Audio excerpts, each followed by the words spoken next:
Well, welcome back. Here we are in our next episode, our exciting adventure of Elijah. And it's going to be really interesting today because we're going to be talking about Elijah's fears, which is going to be, to be honest, Elijah the fugitive. yeah, it's going to be really interesting because, it comes at a really interesting point. You would have thought that at the moment of his greatest victory, he would have been absolutely on a roll, and yet there's almost immediately this downward thing, isn't there? And it's interesting to me, Beryl, because so often in the Christian life it's like that, isn't it? So often when people are baptized, the very first thing that happens is they go through a time of real struggle, of real opposition, and you see it in the life of Jesus, don't you? He's baptized, and then he's in the wilderness. And so it'll be really interesting today. I mean, it really will. So it's only the first 8 verses of chapter 19 we're looking at. Yep. But hey, we've moved into a new chapter. Yes. Hey. If you remember, Elijah was just doing this massive run from Jezreel. Yes. Yeah, amazing. 18 And miles. the thing that really struck me about that, and I'd not really noticed it before, I found it really helpful, that I'd always assumed that he'd sort of run at Superman speed and had got to wherever he was going, I can't remember, ahead of Ahab. And I'd not particularly realized that actually he was literally running in front of Ahab and in front of the horses. Now that's really interesting. Yes, it wasn't a contest at all. It wasn't a race. No. And I'd assumed that. And I think the thing I find most interesting about that is that it is the association of good and evil in a way, that we often think about being the saints of God, etc., and outrunning and outstripping and, defeating in that way. And yet there's an intimacy of connection, isn't there? He doesn't stray very far from Ahab. No. Because there's this all the way through what we've done so far, there has been this really interesting relationship and interplay between Ahab and Elijah. And to see that it continued even in the the not the race but the run back was quite interesting. I found that really quite helpful. And it doesn't beg the question, but I'm going to ask the question. What do you think might have been in Ahab's mind as he was doing this run? Because I'm not sure that he was feeling motivated, actually. No. There he is in his chariot with his horses. And there's this constant reminder in front of him that he's losing. But,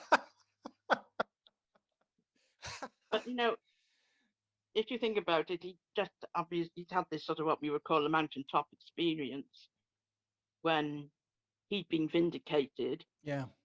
And the people accepted that God was God, and they bowed down, as we said. They cried, "The Lord, He is God." Yeah. Now I can't help thinking that there might have been a bit of Elijah thinking, right, we're going back to Jezreel now.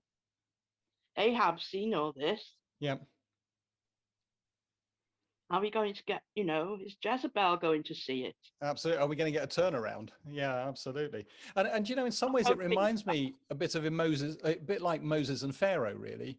It feels like God giving, the anointed king, because that was what he was, the opportunity again and again and again to see the error of his ways and turn around, to repent. And the sadness is, of course, that Ahab, I'm increasingly getting the impression of Ahab as a man under Jezebel's thumb. And he's often portrayed like that. Yeah. I think that's a bit unfair. Yes, I mean, he was obviously a pretty significant strategic general. I mean, he... Oh, yes, he was, we might do something about that, or we might not. But anyway, today's passage is 19:1-8. Okay. They got back to Jezreel. Now Ahab told Jezebel everything Elijah had done, and how he had killed all the prophets with the sword. So Jezebel sent a messenger to Elijah to say, "May the gods deal with me, be it ever so severely, if by this time tomorrow I do not make your life that of one of them. Elijah was afraid Mm. and ran for his life. When he came to Beersheba in Judah, he left his servant there, while he himself went a day's journey into the wilderness. He came to a broom bush, sat down under it, and prayed that he might die. I have had enough, Lord, he said. Take my life. I am no better than my ancestors. Then he lay down under the bush and fell asleep.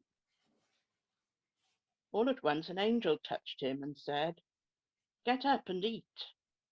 He looked around, and there by his head was some bread baked over hot coals and a jar of water.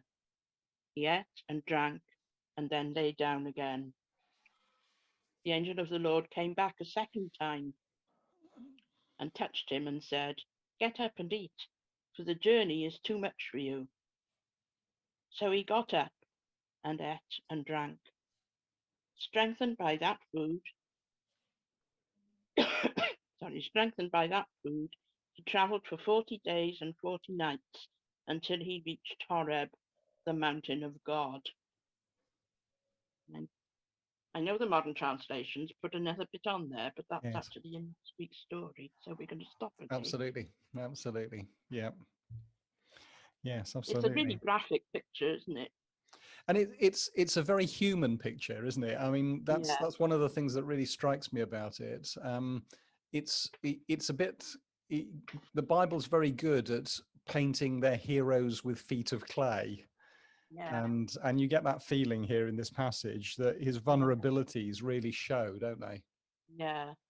So we've got the, as I say, we've looked at those 8 verses. It's 2 sections, 1 to 3 his Yeah. flight from Jezebel, and then 4 to 8 his time in the wilderness.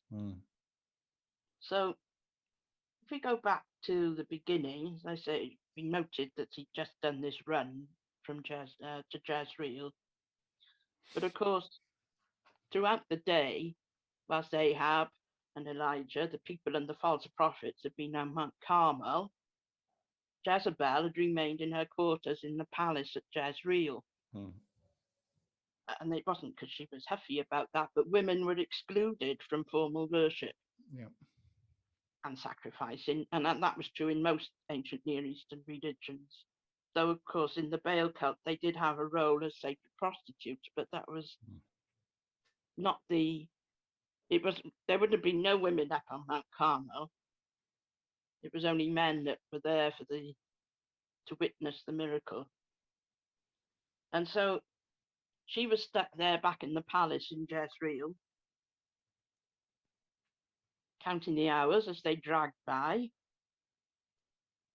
continuing to cherish the hope that her priests and prophets would triumph. So how do you think she felt when she saw the sky darkening with rain clouds?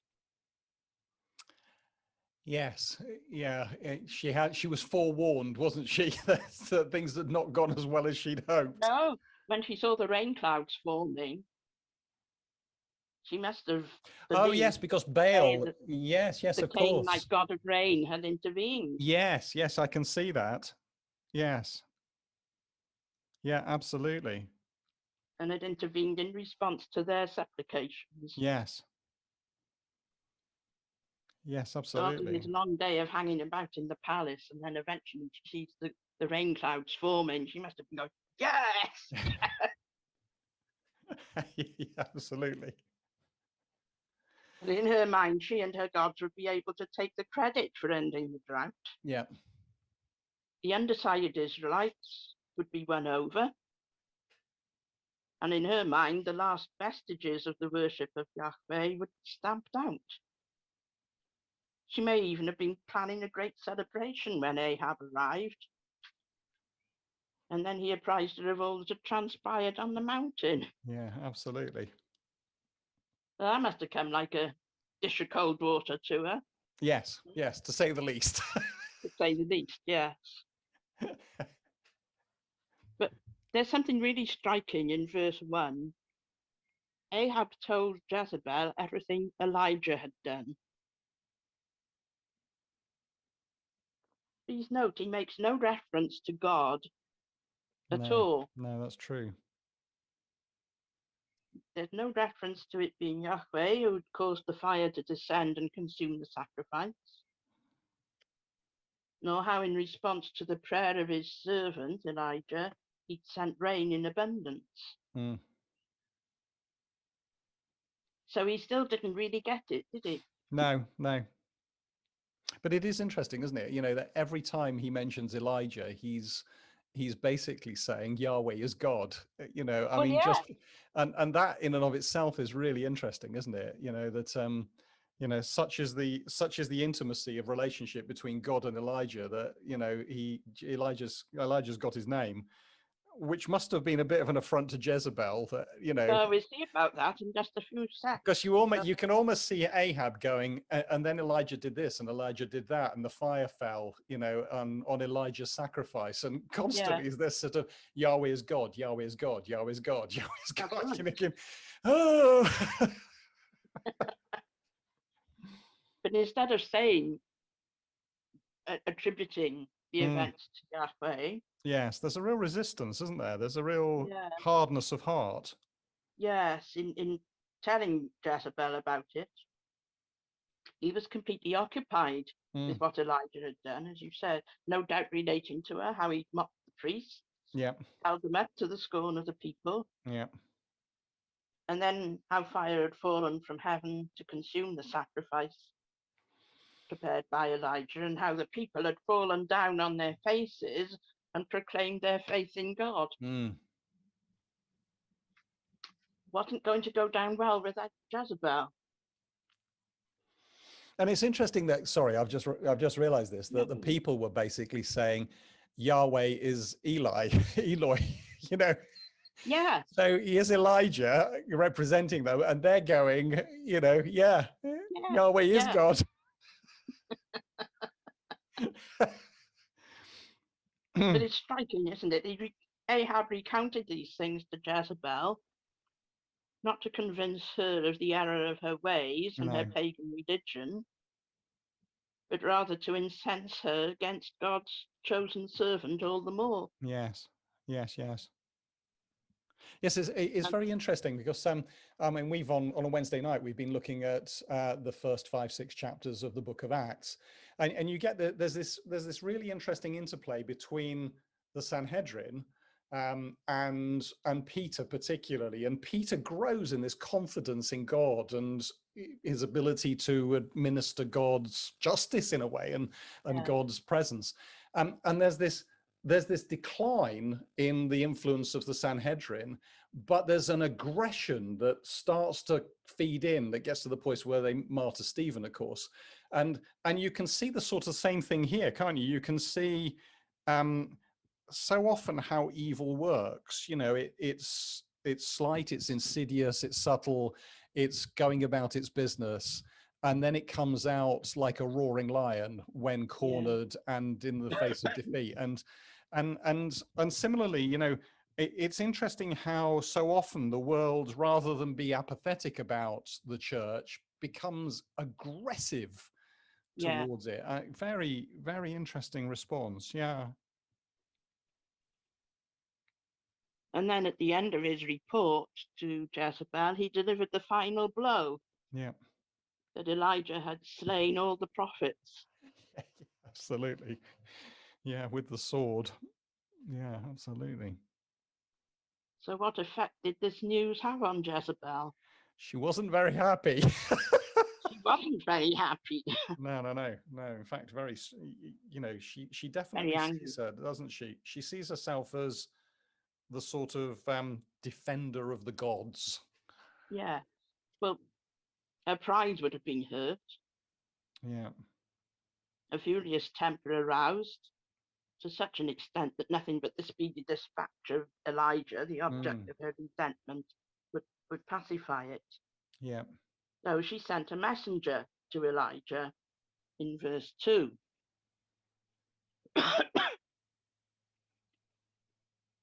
So Jezebel sent a messenger to Elijah. Now, Mm. there's actually an omission in the text here, not Oh, just in the okay. translation, but there's an omission in the Hebrew Right. that in some of the Hebrew versions, not necessarily the ones that were used to produce the Old Testament. Yeah. Some that may have been discovered later on. But verse 2 should start off by saying, before Jezebel sent the messenger, her immediate response, "So you are Elijah." As we just said, how much she had that thrust in her face all the time. You are Elijah. Well, I am Jezebel. Okay. Meaning Jezebel, the princess of Baal. Yes. Yes. So the messenger, you are Elijah. Yeah. Well, I'm the princess of Baal. Yes. Yes. Yes, And this is becoming very personal, isn't it? Yes. Yeah. And that's quite important that goes in there. Yes. To say, you are Elijah, but I am princess of Baal, and may the gods do the same to you. And if this was the story of Jezebel rather than the story of Elijah, we'd find, wouldn't we, that it increasingly becomes about Jezebel. You know, she becomes the, you know, in a way, she almost becomes the antichrist figure through this part of the history of Israel, doesn't she? To the point where she meets that dastardly end. You know, it's on that weeks away. yeah. Well, yes, exactly. Yes, exactly. But yeah. Yes. So boasting of the morrow, she swore by her gods, announcing this fearful imprecation upon herself if Elijah didn't meet the same end as the prophets of Baal. Yeah. But in sending Elijah the message, dreadful though it was, she made a grave mistake. Okay. Because she warned him of the vengeance she intended to wreak upon him. Yeah, do you know, and I find that really quite mystifying. I mean, that sounds like an incensed individual who isn't thinking clearly, because you would have sort of expected her to call quietly her assassins to her and say, I don't want him alive by tomorrow, and him not find out until the knife in his ribs. But she doesn't do that. I mean, if she was able to send a message to Elijah, yeah, she knew where he was. Surely she'd have been able to send an assassin. Well, yes, exactly. And she doesn't, I mean, whatever you think of Jezebel, she doesn't strike you as a stupid woman. Oh, she wasn't. Or, you know, I don't, the emphasis wasn't on the woman there, it was on the stupid. Oh, no. I'll come back to that when we finish. Okay. There's something in the press today which just made me laugh. Okay. But anyway. Yeah, so she could easily have sent an assassin. Yeah. And as you say, with no warning to Elijah, boom, that was it. But for some reason, she didn't do that. Yes. So was that just an example of her misplaced confidence, that she never considered the possibility of Elijah escaping? Go on. Yeah, my inclination would be that she was so incensed at the loss of her 800, you know, that she wasn't thinking straight, really. I don't, you know, I'm not sure that she would have seen it as the impossibility of him. And because he disappeared for 3.5 years, I mean, they couldn't find him anywhere. So he has this ability to be elusive. Well, yes. But it may be that we should see here the overruling hand of God. Oh, yes. Yes. In providing Elijah with a warning. Yeah. Yeah, absolutely. Like Joseph being warned to take Jesus and Mary away out of the path of Herod. Yes. And they made their escape to Egypt. And if that's the case, if that is what's going on here, and I have no doubt to believe that that's probably what is happening, that sort of puts into context, doesn't it? Because I've always felt that the end of Elijah's ministry is it feels like failure, which I've never totally understood. And I know we're not doing that today, but if there's God, you know, going, okay, I'm setting the scene in order that you might escape.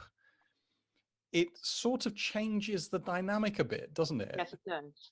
And that's going to be quite interesting as we go forward, because I often think that verse 3 is, it seems to me to be one of the saddest statements in the Old Testament, really, because the one thing you wouldn't have thought of Elijah in the story to date is of a fearful man. No. He has shown such bravery, such courage, such determination, such devotion, that when it says Elijah was afraid, you find yourself sort of doing a double take, going, What? Yes, exactly. And then sort of looking for an explanation as to why this man might be, so you find yourself going, well, he's just slain 800 people with a sword. He's just run 60 miles or so ahead of a chariot. And you get the feeling that there is an exhaustion here, isn't there? That you pick up. Yeah. So you think, well, okay, is it fear out of exhaustion, or is it that there is such power in Jezebel, both, physically and spiritually, that it's easy to forget sometimes that he that is in us is greater. Yes. So I don't know, but it is interesting, that he ran for his life, because the number of times he could have been killed in this last week are endless. Well, yes, it's incredible, isn't it? But of course,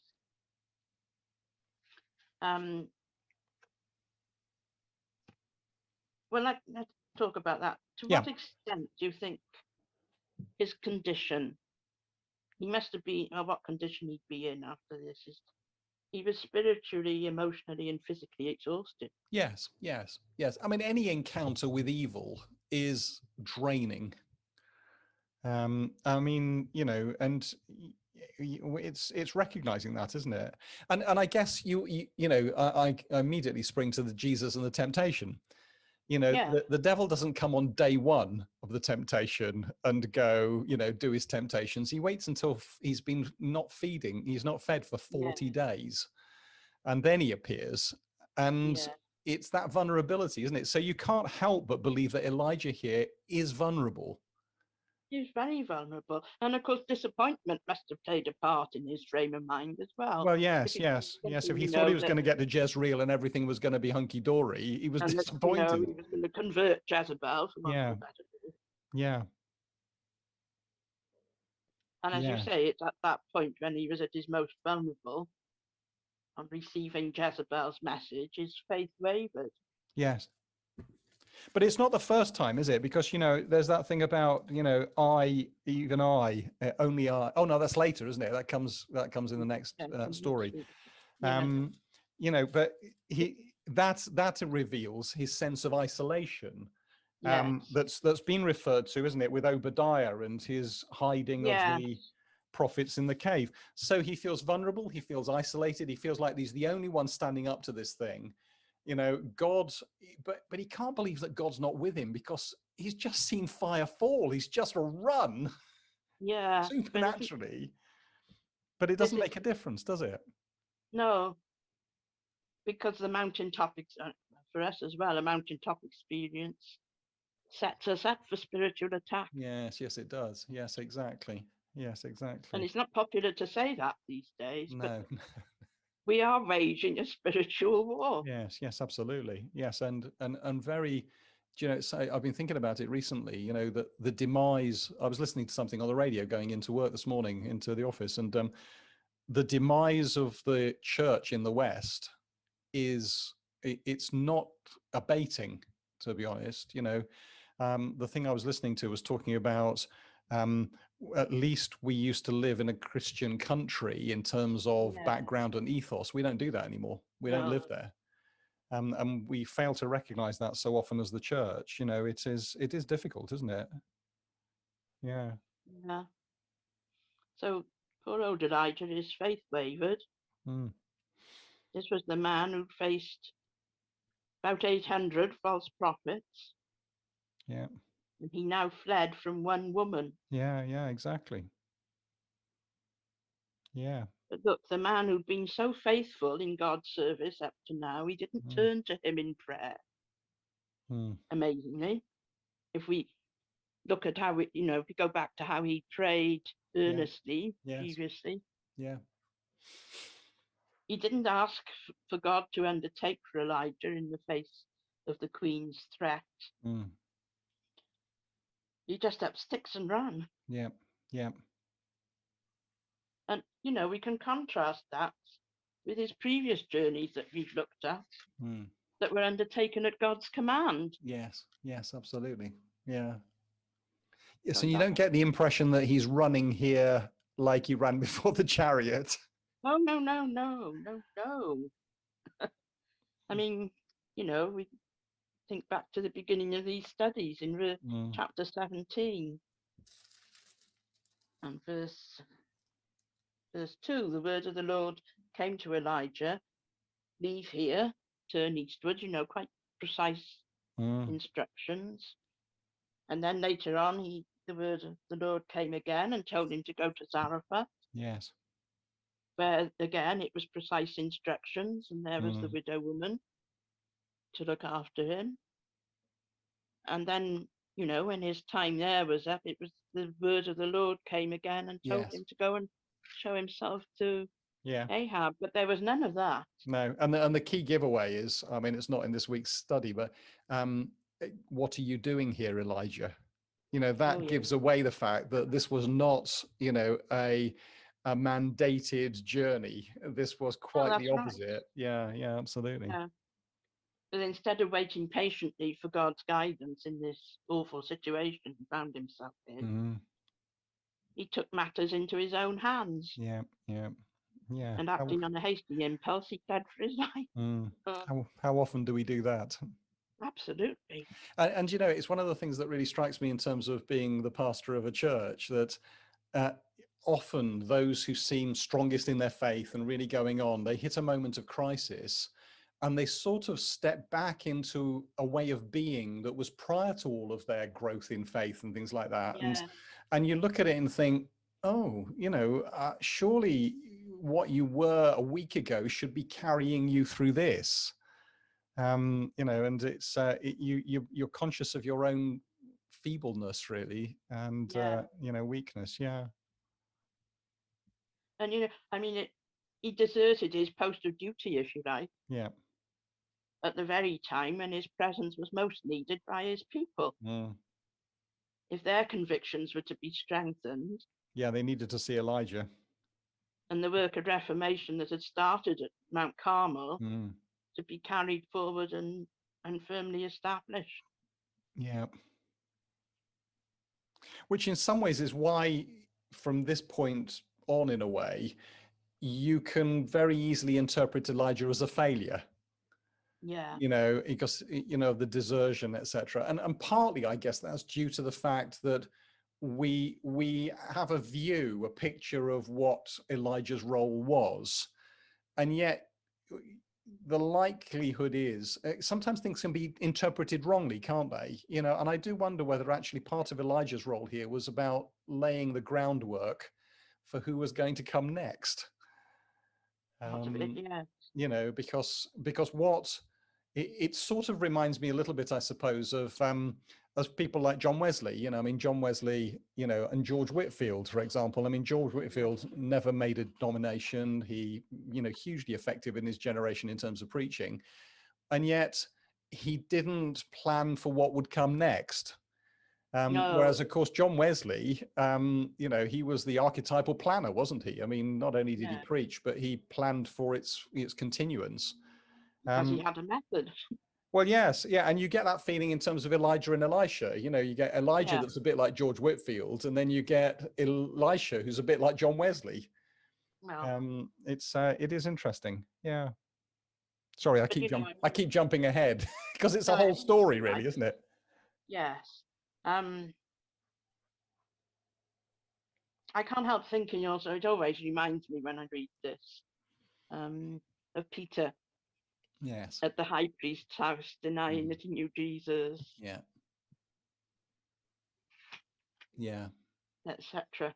Yeah, absolutely. And then a few weeks later, there's Peter, this Jesus whom you crucified. Whoa, what's happened to Peter? Goodness me. And how there's a link, isn't there? There's often, I was thinking about this just yesterday, how there's often a link between brokenness and blessing. Yes. We certainly in our day, we fail to take into a consideration and account. Yeah, I mean, I think, you know, before we condemn Elijah for his loss of courage, perhaps we need to reflect on times in our own lives when we've allowed external circumstances to cause our faith to waver. Yes, yes, absolutely. Yeah, absolutely. There are many of those, but there are in my... Yeah. Yeah. You know, Peter only had to hear the maidservant in the courtyard of the high priest's house. Elijah had to have this message from Jezebel. Yeah. Yeah, absolutely. And he up sticks and took flight. Yes, it's straws that break camels' backs, isn't it? You know, Yeah. it's not often the big things that prove to be your undoing. No, because the big things have been going on beforehand. Well, and also I think, yes, absolutely. And the big things, when it's a big thing, you sort of see the devil coming and you sort of steel yourself for it. It's the little things that, you know, and the fact that he fails to recognize the fact that Jezebel, he thinks that Jezebel can fulfill her threat. And that's the bit that's disturbing, really, you know, that he's for this split second, he's taken his eyes off God, his protector, because actually God's just enabled him to win over and slaughter 800 of the prophets of Baal. Jezebel is no threat to God, but he sort of loses that, doesn't he? He loses that sense of God's greatness in a way, just in that moment. Yeah.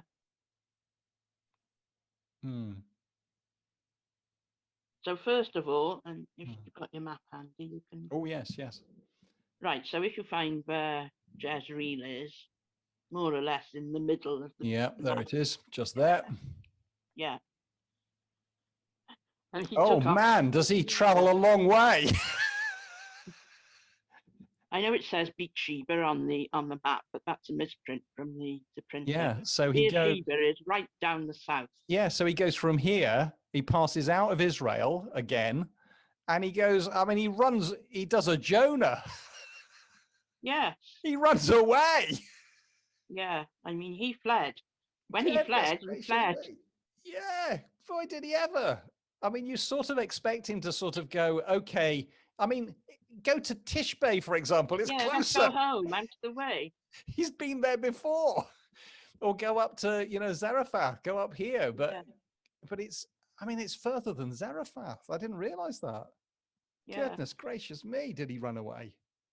About 130 miles south to Beersheba. Wow. And Beersheba was, as you can see there, it was the southernmost town in the kingdom of Judah. Yeah. And beyond that, further south, lay the Negev desert. Now, it may be thought that he would have been safe there because Beersheba lay outside the territory governed by Ahab. Yes. But that wasn't the case. Okay. And this is where the chart I sent you of the kingdoms, it's a bit complicated, of the kingdoms in Israel and Judah, the two royal households. So you've got the royal household of Israel on the left-hand side. Yep. The names that are in red, incidentally, just signify that they're women. Okay. Queens. Israel looked quite straightforward, really. There was Omri, Ahab's father.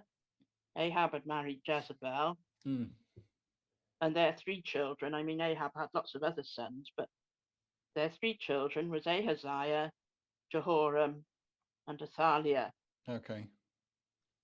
If you look at the right-hand side, the royal house of Judah, Asa was already on the throne in Judah when Omri came to the throne, and he was succeeded by Jehoshaphat, who was contemporary of Ahab. But this is where it starts to get complicated because they're using the same names. They were very imaginative in naming their children. Because family Ahab had a tradition. son called Jehoram, Yeah. and Jehoshaphat also had a son called Jehoram. Okay. Who he was sometimes referred to as Joram. Yeah. And it doesn't matter about the other bits further on, we'll come to that on another occasion. But Athaliah, the daughter of Ahab and Jezebel, was married to Jehoram, the son of Jehoshaphat. Okay. Okay. So So Jezebel there was, had direct access to the royal household of Judah. yes, and this Okay. was a political alliance that had been sealed by this marriage, Yes. an arranged marriage to seal the political alliance. Yes. One of the consequences of having a political alliance with the kingdom of Judah meant that, according to the rules of extradition that prevailed at that time between political allies, Jehoshaphat would have been obliged to deliver up Elijah Okay. if he were to receive such a request from Ahab stroke Jezebel. I've only done that really because it gets so complicated when you just read through the narrative and No, they've that's all got the helpful. same names. Yeah, yeah, absolutely. Yeah. And And you at can first, almost see a sort of mirroring, here's God having divided the kingdoms as a consequence of their disobedience. And yes, here's Jezebel in a way politically trying to reunite what God has divided. So there's a yeah, continuance in there of this yeah, opposition is root and branch, really. yeah. And it's quite important to get that. Yeah. Yes, yes, and it does give some explanation as to why he would run so far. Yeah. So I mean, he'd gone into the furthest south he could as far as towns were concerned. Mm, But even there, he wouldn't have felt safe no, no. because there could. I mean, this we tend to think that in the ancient world news didn't travel, but news No. traveled very quickly. Yes, yes. Okay, they mightn't have had the internet and everything else that we have, but there would have been a goodly number of people in Judah would have heard what had happened at Mount Carmel. Yes. Oh, yeah. And there could well have been people who were disaffected for one reason or another who wanted Mm. to snitch on him. Yeah, yeah. And as I said, if the request had come to Jehoshaphat to hand him over, he'd have had to have done it. Mm. He got to Beersheba.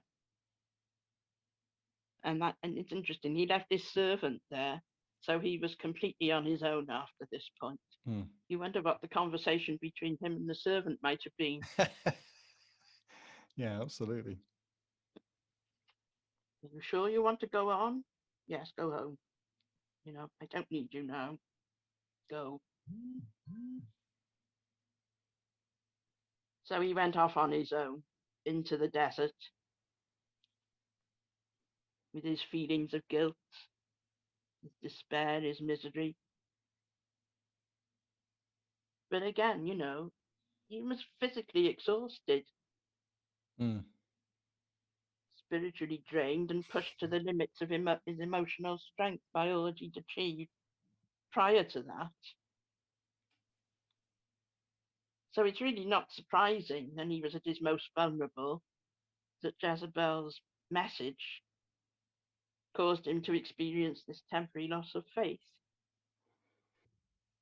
I suppose he was suffering from what we might term as burnout. Yep, yep. And he set off on his solitary journey into the desert. Mm. He started off fleeing from Jezebel, but as the realization dawned that he'd not trusted God to protect him and deal with the wicked queen, there is a sense in which he was also running away from God. Yep. Picture, if you will, Elijah plodding along through the scorching heat, scorching desert sands, his mind in turmoil, utterly demoralized and depressed. And as he pressed further into the Negev desert, overcome by anguish and fatigue, he sat down under a broom tree, which I sent you the picture of. You did. Yes, it's not too dissimilar to a broom that we would recognize, actually, is it? No. And there's a confusion in our country because gorse is sometimes referred to as broom. Yes, yes. Yeah. This tree, which is what was the broom tree of this story and of the desert, is also the acacia, which we Okay. do see as in ornamental gardens. Yes. And incidentally, the fruit of the acacia tree was known as locusts, which is what John the Baptist fed on, Ah, not the okay. insect. Yeah, yeah, yeah. Well, there you go. See, you learn something new every day. But it was interesting because when you sent it to me, I looked at it and thought, oh, well, it's not much of a tree, is it? It's not sort of, it's not that he's found this wonderful sort of arching tree and, there's this wonderful cool shade. It's sort of cowering in the shade in the desert under what is effectively a bush. It's a big bush, Yeah. but in the desert. But if you look at sort of at the center, at the bottom of the tree, you can see there's not exactly a cave, but there's a place little where you hole can go in. Yeah, just a little there. hole. Yes. Yeah. Okay, so you could actually get into the center of the bush. Yes, in the shade. Okay.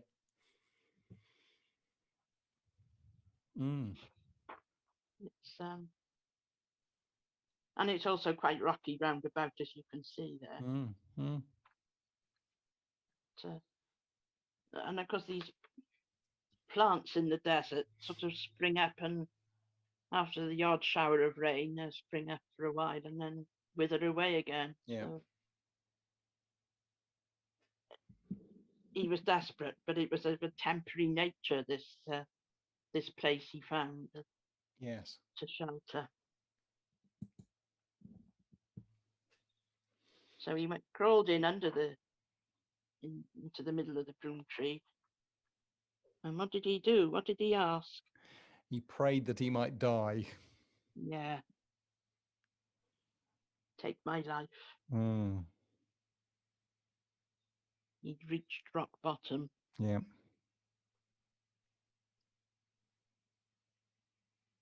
But it again, there's the contrast.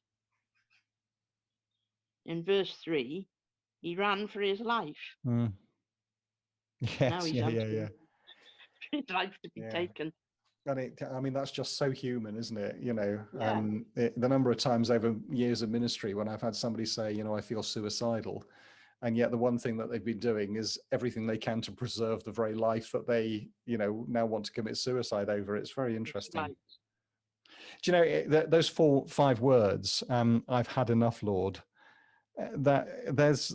I feel a real resonance to those, because the number of times in ministry that you get to that point, where you feel like Elijah here. You feel like, you've been faithful, you've kept on keeping on, and you get to a point where you think, what on earth have I accomplished? What is this been all about? And it would find resonance, I think, with an awful lot of ministers, Oh, I'm sure, yeah. that you feel like that. You feel, well, I've had enough. I've I had can't enough. do this anymore. Yes, exactly. And yet you also recognize, and I recognize it in my own life, that there's a sort of contradiction in terms, isn't there? I've had enough, Lord. You can't put the two in the same sentence, really. You can't call God Lord and then tell him, forget it, I'm not doing that anymore. It doesn't work like that. But it shows the sort of internal turmoil and tension, doesn't it? Yeah. And his feeling here of, I'm no better than my ancestors. No, and on one level, that would probably be fairly accurate. He's a sinner like all of us, but it shows the state of his mind, doesn't it? Yeah. And yet, despite him saying that, he made no attempt to take his life. No.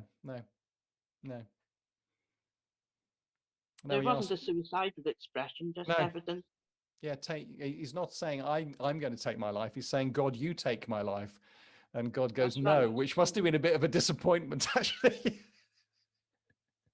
That's right. Yeah. I mean, if ever there was a moment when he would have liked the chariot to arrive and whisk him off, oh yeah, this was it. Yeah. That wasn't God's plan. No, but I'm disheartened really at how things have turned out. Mm.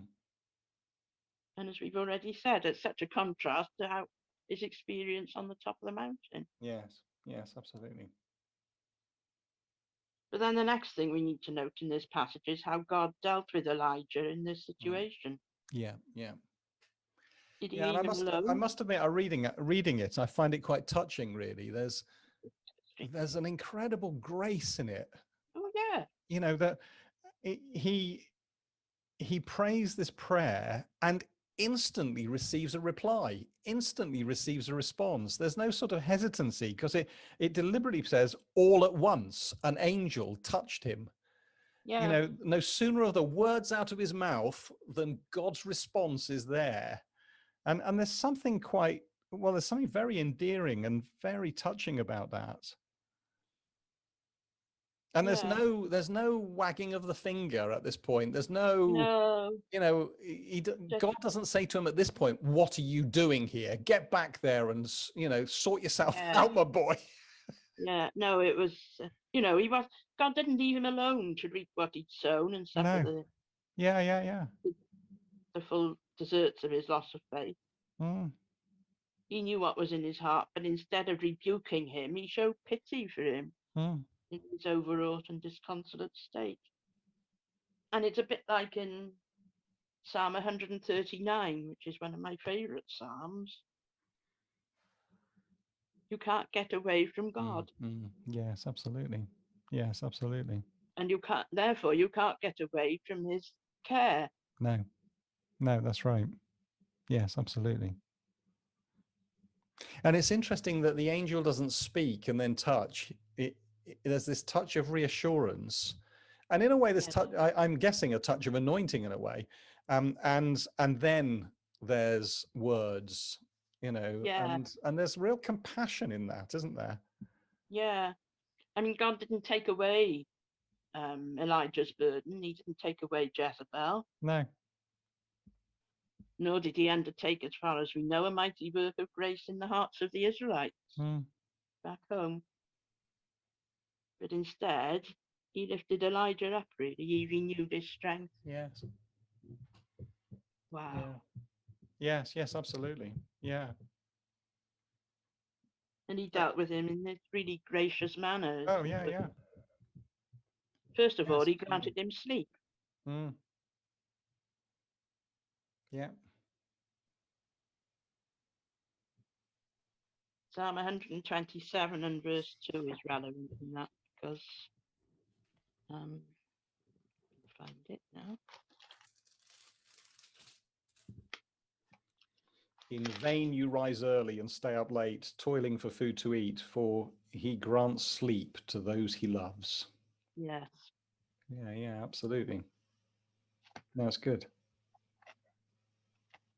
And God provides us with daily food, clothing, and shelter, but also the fact that sleep, which is as imperative for our physical well-being as food and drink, is as much of a gift from God. Yeah.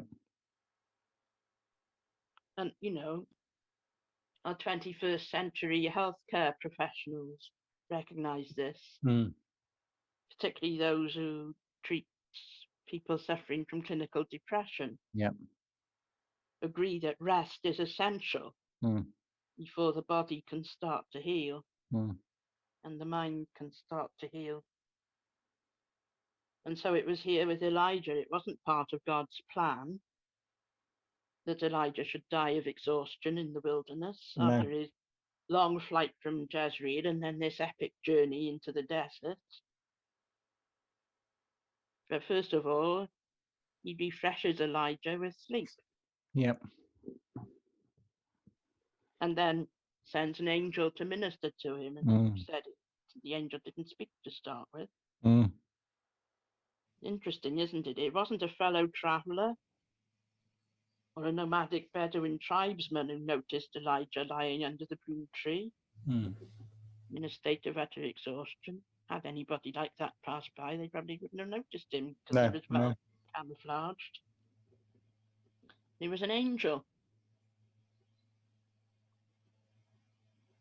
And it's interesting. I mean, is this one of those examples of, because there were the angels and then there was the angel of the Lord, which is often seen as a sort of theophany, and a sort of type of Christ. Is that one of these incidences? No, I don't think so. That's a shame, because I'd like it to have been. From a preacher's perspective, that would be great. Yeah. Well, I think in our present day materialistic skeptical society, the idea of angels doesn't really sit very comfortably. Yes. So what is an angel? It was angels who delivered Lot and his family from Sodom. Yeah. It was an angel shut the mouths of the lions and saved Daniel. It was an angel who rescued Peter from prison. And it was an angel who assured Paul that none on the ship with him would perish when the storm struck. So this is not the angel of the Lord that you're talking about. These were one of the celestial beings that surround the throne of God himself. Yes. They're ministering spirits sent forth to serve. Yes. And it's interesting that, it's like they come as messengers, but they come as messengers with delegated authority. They have power, don't they? Yeah, absolutely. So when God looked upon Elijah in his dejected, exhausted state, he sent one of his special messengers to minister to him. Yeah. And then we see how he ministered. He provided food and drink. And human contact, there's this touch, isn't there, which is repeated, equally. And that seems to me to be quite important. To be touched again by the supernatural, the spiritual is quite important. And then there's this really interesting phrase, isn't there, for the journey is too much for you, because you can't help but think, are you talking about the journey that's to come, or are you talking about the journey that you've just come from? Yeah, well, it's a bit of both. And it has to be, doesn't it? And that in and of itself is quite touching, that there's an appraisal and an assessment of Elijah's state and what he's been through, and how anybody would be exhausted, anybody would feel it's all too much, having done and experienced that. But of course, when you get to verse 8, he he supernaturally travels 40 days and 40 nights on the basis of a couple of loaves and a drink of water. I mean, that in and of itself is pretty astounding. Yeah. That was some loaf. And some touch, in a way. But yes, I mean, when the angel first spoke him, he'd already been busy, the angel, because the food was there. Now, we've had other occasions in Elijah's story so far where we've seen him being fed miraculously. Yeah. When the ravens fed him at the brook. And then by the widow woman at Zarephath. Yeah. And then he's awoken from his deep sleep by an angel telling him to get up and eat. And if ever there was a moment where he needed supernatural reassurance, it wasn't at the brook in a way, and either it was it with, he needed sustenance then, didn't he? And it wasn't with the widow. It is at this moment that, for an angel to show up is in of itself very reassuring. And as he woke up to this touch from the angel, he would have had, his senses would have been like on edge. But there's nothing like the smell of freshly baked bread. Oh yes. Yeah, absolutely. There's something so comforting about that. Yeah. It was just lacking a freshly brewed coffee. That was the thing that was missing. He had a jar of water. Yeah. And in the desert, that's not insignificant, is it? Yeah. That's right. And the angel didn't rebuke Elijah or preach at him. No. As if to say, well, you stupid man, what are you doing here? Look, I've turned up, there's some bread and water for you. Get on with it. But he just simply came to feed him Mm. and allow him to rest again and to take time to regather his strength. Yeah.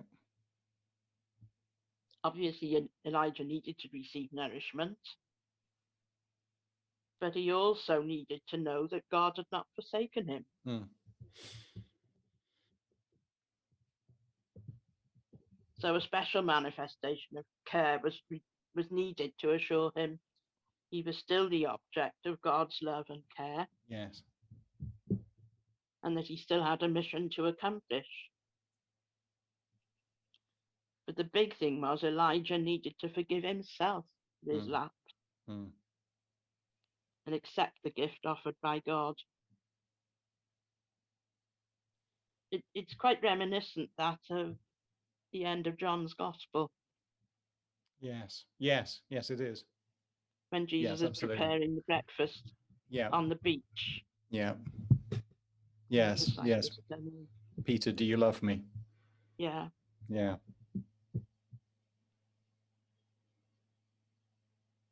Mm. So he had his food and went back to sleep.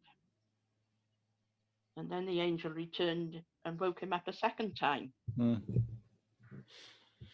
And as you say, then he was urged to eat and drink, Mm. this time to be sustained during the journey he was about to undertake. Mm. Now, up to that point, there was no mention of a journey. The other times where he received the messages from God, it was quite definite, go across to the brook Kerith, go to Yeah. Zarephath. But there was no reference to a journey. He sort of found himself there in the desert. Yeah. Elijah doesn't appear, therefore, to have been planning a long trek into the desert. He didn't really know where he was going, if truth be told. Mm. But the angel speaks of it as though it should be the most natural thing for Elijah to travel to Mount Horeb. Yeah. Which on the map, the map doesn't go far enough south, but there's a little inset to show Mount Horeb was down in the Sinai desert. Okay. It's the same mountain. Sinai was called Sinai in the southern Judaic tradition, Yeah. Oh, okay. Yeah. Yeah. Yeah. and in the northern Israelite tradition, it was called Horeb. Okay. There is the same mountain Yeah. right down there at the. Yeah. Yeah. Yeah. So he was still not done with these fast journeys. Mm.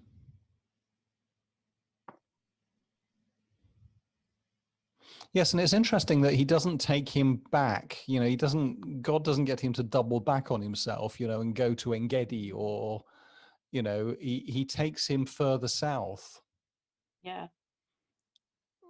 I suppose it leaves me wondering whether if in verse 3, instead of running away, he'd have said, God, right, God, what do you want me to do? Whether God would have said to him, right, I want you to go to Mount Horeb. I want you to, I want you to go to the Mount of God. Because there's an appointment that we've got with one another. Because, it's almost like by accident, he finds himself traveling in the right direction. Because all the angel had said to him was, you've got to eat and drink because the journey is going to be too much for you otherwise. Yes. He doesn't tell him where the journey is. No. But strengthened by the food, Elijah traveled 40 days and 40 nights until he reached the mountain of God, Horeb. Mm. It was the holy mountain, as you said, the place where God had revealed the law to Moses and established the covenant. Yes. And once again, in these studies, we're back to this word covenant. Yeah.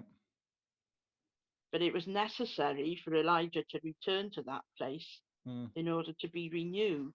Yeah. Yes. Yes. Yes. Yes.